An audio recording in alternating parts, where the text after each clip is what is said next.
is it? Are you Youngie? Yes. Okay, here's a notice to evict. Okay. What? It's your notice for... Put the knife down right now or I'm gonna Put your knife down. Put the knife down. Put the knife down right now. Put the knife down right now. How do I know you are not an intruder? 15 out of 5, one at gunpoint. Code cover. Put the gun down, ma'am. I'm gonna shoot you. Put the gun down. Put the gun down or I will shoot you. Try to enter my apartment. 15 out of 5, code cover. One at gunpoint with a knife. Put the gun down right now. I know, but... I got you. No.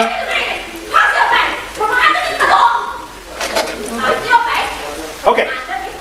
Hey, this is the Sheriff's Department with the San Diego Police Department. We're both here. I need you to put the knife down and open the door. Hands! Please your hands! Hands! Come out with your hands up! Come out with your hands up! Come out with your hands up! Bean back, bean back, bean back! Put your hands up! Come here! Get down! Get down! Drop the note! Drop the note!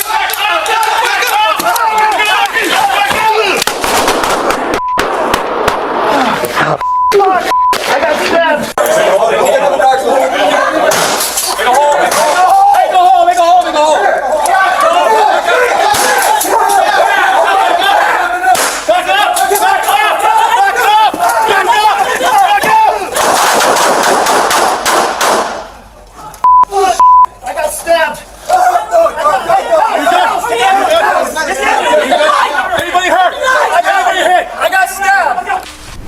What you just witnessed happened on March 3rd, 2022, in San Diego, California.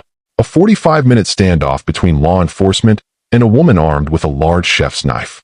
A standoff that ended with an officer stabbed in the chest and the woman shot dead. The woman was 47-year-old Yen Lee of San Diego. You heard the commands. Put the knife down. Put the knife down right now. You heard an officer's warning. I will shoot you if you come at me with that knife. Do you understand that? You saw the escalation. One officer trying to reason with her, then backup arriving.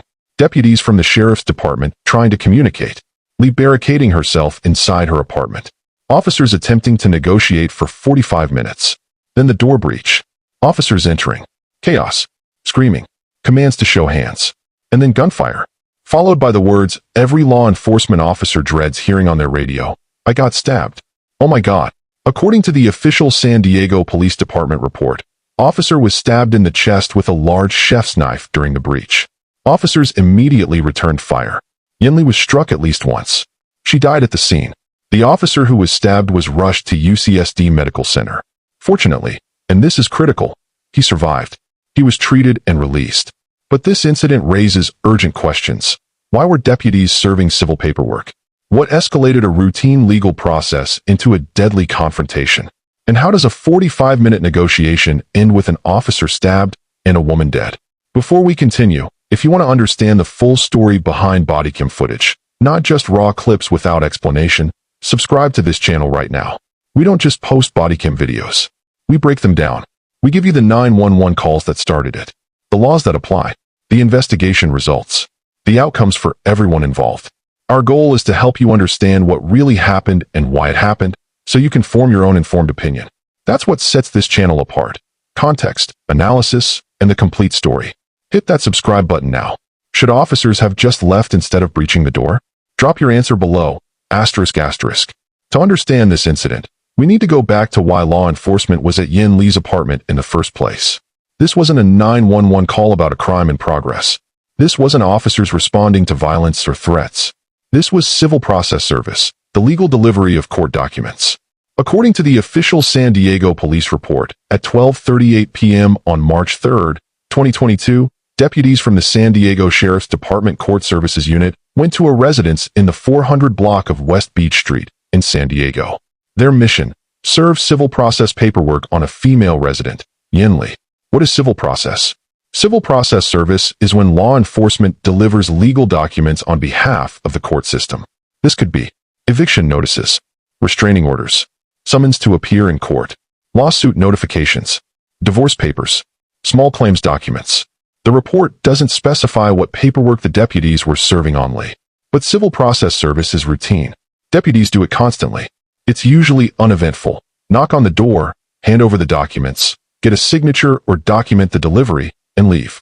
But when deputies contacted Yen Li, the situation immediately became anything but routine. She was uncooperative. That alone isn't unusual. Many people don't want to receive legal paperwork and may be rude or dismissive. But Li took it further. She was holding a knife. Not a small pocket knife. According to the report, it was a large chef's knife, the kind used in kitchens for cutting meat and vegetables. A blade potentially 8 to 10 inches long. A deadly weapon. Deputies attempted to communicate with her. Tried to explain they just needed to deliver documents. Tried to de-escalate. But Li wasn't having it. She eventually closed the door on them. Now deputies had a problem. They had a legal obligation to serve the civil process. But they also had a woman armed with a knife who had just shut herself inside her apartment and refused to cooperate. The deputies requested assistance. They called for backup and additional resources. And while they were waiting, something else came to light. An employee in the building approached the deputies. This employee told them that Yen Li had threatened a maintenance worker with a knife the previous day, March 2nd, 2022. So this wasn't Li's first time brandishing a knife at people in that building. Just the day before, she had allegedly threatened a maintenance worker who was presumably doing routine work in the building. Now deputies knew they were dealing with someone who had a pattern of threatening people with weapons. This wasn't just a bad day. This was escalating behavior. The deputies attempted to communicate with Li for approximately 45 minutes. Think about that. 45 minutes of trying to talk her into putting down the knife, opening the door, and accepting the legal documents peacefully. They weren't rushing in with guns drawn. They were trying negotiation, de-escalation, patience. But Li wouldn't cooperate, wouldn't respond, wouldn't open the door, wouldn't put down the knife. During that 45-minute standoff, law enforcement was gathering appropriate resources and developing a plan. You heard parts of this in the Bodycam audio. Officers and deputies outside Li's apartment door, trying to communicate. Sheriff's Department. Can you open the door, please? This is the Sheriff's Department problem with the San Diego Police Department. We're both here. I need you to put the knife down and open the door. We're not intruders, we're the police. Miss Li, can you hear me? They're identifying themselves clearly, explaining their law enforcement, asking her to cooperate, being patient. But Li wasn't responding. Or if she wasn't complying. Law enforcement had to make a decision. They couldn't just leave. Civil process has to be served. It's a legal requirement. And now they knew Li had a history of threatening people with knives in that building, which meant she posed a potential danger to other residents and building employees. They also couldn't stand in the hallway indefinitely hoping Li would eventually decide to cooperate. So a plan was developed. The details of that plan aren't fully laid out in the available footage and reports, but we can infer the basics. Gather enough personnel to safely breach the door and take Li into custody. This likely included multiple officers and deputies. A K-9 unit. We know a canine handler was involved because he's the one who got stabbed. Possibly crisis negotiators. Medical personnel on standby. The presence of a K-9 unit is significant.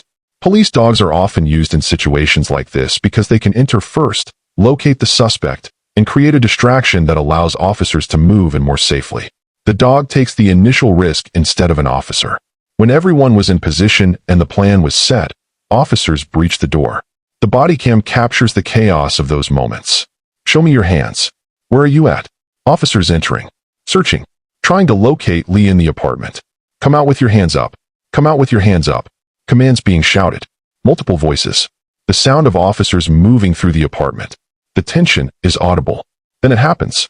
Yen Li emerges, or officers encounter her, and she has the large chef's knife. And instead of dropping it, instead of surrendering to armed law enforcement officers who have been giving her commands for 45 minutes, she attacks. She stabs the police canine handler in the chest. The blade penetrates his chest, potentially life-threatening. A direct stab wound to the torso that could have hit his heart, lungs, major blood vessels. Officers immediately open fire. Gunshots. Multiple rounds. The Bodycam captures the sound, the rapid crack of gunfire in close quarters. Yen Li is struck at least once. The report doesn't specify how many times she was hit, just at least once. She goes down, and in the midst of that chaos, you hear the officer who was stabbed. I got stabbed. Oh my God. The fear in his voice. The shock. The realization that he's been seriously wounded. The moments immediately after the shooting are critical. Officers had to secure the scene, render aid to their wounded colleague, and ensure Yin Li was no longer a threat.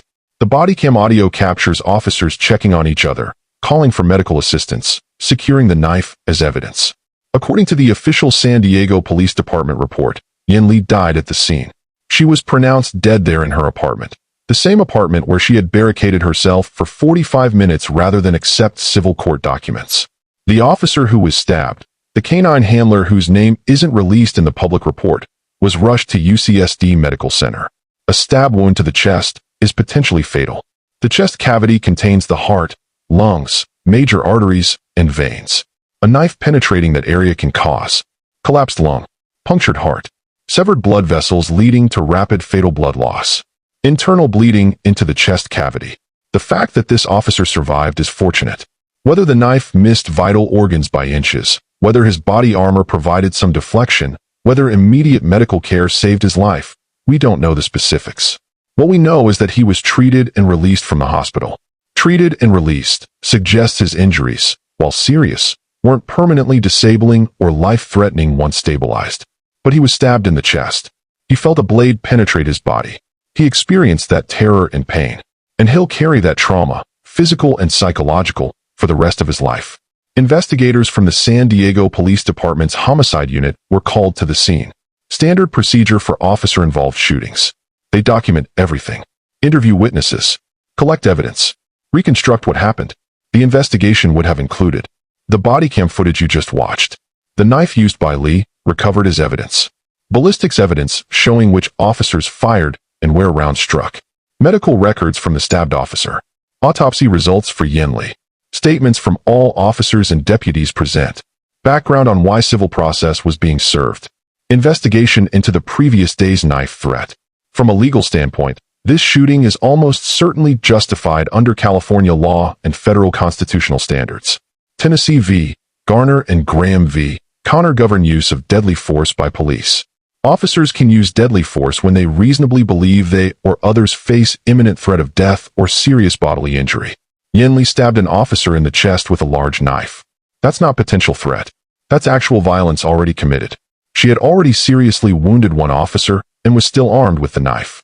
Officers returning fire to stop that threat is textbook justified use of force. Could officers have done anything differently? They tried for 45 minutes to get Li to cooperate peacefully. They negotiated. They explained. They identified themselves. They gave her every opportunity to surrender. Some might argue officers should have just left, abandoned the civil process service, and walked away. But legally, they couldn't do that. Civil process has to be served. And Li had a history of threatening people with knives, making her a danger to other building residents. Others might ask why officers breached the door at all. Why not wait longer? Days if necessary? The problem, Li was barricaded in her apartment with a deadly weapon. Other people lived in that building. Maintenance workers needed to access the building. How long do you let an armed, unstable person remain barricaded while threatening anyone who approaches? There's no perfect answer. But 45 minutes of attempted negotiation followed by a controlled breach with appropriate resources seems reasonable. What charges would Li have faced if she had survived? Attempted murder of a peace officer * stabbing a cop in the chest clearly shows intent to kill. This is a felony in California punishable by 15 years to life in prison. Assault with a deadly weapon on a peace officer * even if prosecutors couldn't prove intent to kill, the stabbing itself is felony assault. 3 to 9 years in prison. Brandishing a deadly weapon * threatening the maintenance worker the previous day. Misdemeanor or felony depending on circumstances. Resisting arrest * barricading herself and refusing to comply. Misdemeanor. If convicted on all counts, Li would have faced decades in prison. But she chose to attack armed officers with a knife instead of surrendering. And that choice cost her life. Should officers have used less lethal options?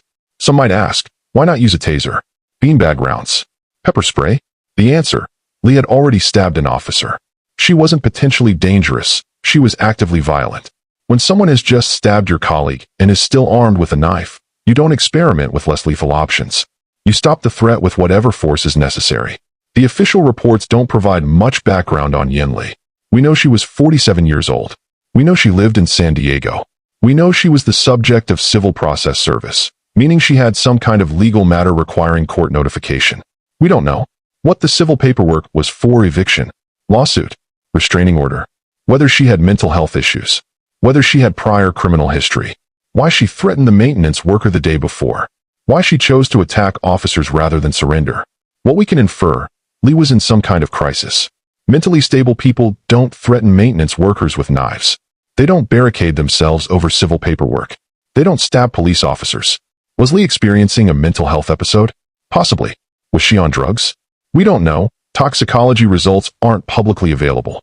Was she simply violent and unstable? Maybe. But here's what we know for certain. Lee made choices that led directly to her death. She chose to threaten people with a knife. She chose not to cooperate with deputies. She chose to barricade herself for 45 minutes. She chose to attack an officer with a deadly weapon when they breached her door. Those choices had consequences. And the consequence was officers using deadly force to stop her. Mental health doesn't excuse violence. If Lee was experiencing a mental health crisis, that's tragic. But officers responding to that crisis still have the right to defend themselves when attacked with a knife. Could mental health resources have prevented this? Maybe. If Lee had received treatment before things escalated to threatening people with knives, she might still be alive. But once she stabbed an officer, mental health became irrelevant to the immediate use of force decision. On March 3, 2022, in San Diego, California, what started as routine civil process service ended with an officer stabbed in the chest and a woman shot dead. 45 minutes of attempted negotiation, patience, de-escalation efforts, clear identification as law enforcement, repeated commands to drop the knife and cooperate. All of it ignored by Yin Lee. When officers finally breached the door to serve the legal paperwork and take Lee into custody, she attacked.